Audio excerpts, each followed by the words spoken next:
It was supposed to be one of the happiest days of my life, the day everything was meant to fall into place. The hall was ready, our families had gathered, and the air was thick with excitement.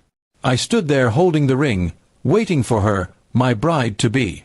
But instead of walking toward me with the smile I had dreamed of, she stopped, her face unreadable. With a cold, detached tone, she said, "I don't need the ring today," and then turned around, leaving everyone in shock. At first, I thought it was a joke, maybe nerves playing tricks on her, but the way she walked out, without hesitation, without looking back, told me otherwise. The whispers filled the hall instantly, families confused, guests stunned. My heart pounded as I stood frozen, the ring still in my hand, its weight suddenly unbearable. I realized, in that painful silence, that she had made her choice. I could have chased after her, demanded answers, begged her to stay. But something inside me shifted. I looked down at the ring, the symbol of promises that now meant nothing, and a wave of clarity washed over me. Slowly, deliberately, I loosened my grip and let it fall. The sound of it hitting the floor echoed louder than any of the murmurs around me. "I don't need it ever," I said, my voice steady, though my heart was breaking. The room went silent. My family's eyes were on me, expecting me to collapse, but instead I stood tall.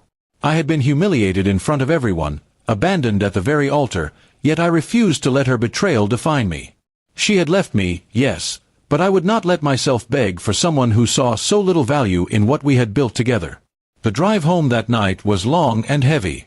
I replayed every memory with her, our first date, late-night talks, the way she once held my hand like she'd never let go. All of it felt like lies now, shattered illusions I had clung to for years. I realized she had been slipping away long before this day, and I was too blinded by love to see it. In the days that followed, people asked what happened, some with pity, others with gossip. I kept my answers short. She left. That's all. I refused to let them see me as broken. Deep down, yes, the pain was unbearable, but I also knew this was the beginning of something new. Sometimes endings are disguised as cruel blessings. She never called, never explained.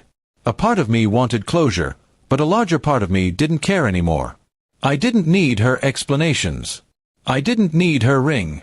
And I certainly didn't need her love if it was so easy for her to throw it away.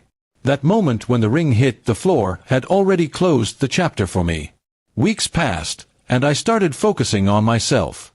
I threw myself into work, into rebuilding the parts of me I had lost while loving her. Friends reached out, family supported me, and slowly I learned to smile again. Every day I reminded myself, the ring didn't define me, her leaving didn't ruin me, and my worth was never tied to her acceptance. One evening, I bumped into her by accident. She looked surprised, maybe even regretful, but I didn't let her words come. I simply nodded, smiled faintly, and walked away. In her eyes, I saw the questions she wanted to ask, the explanations she might have prepared, but I no longer cared.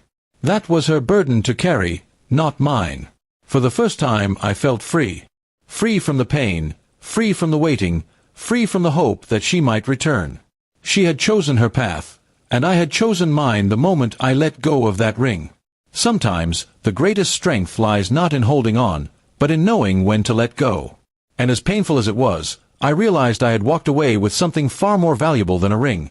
I had walked away with my dignity, my self-respect, and a chance to rebuild a life that was truly mine.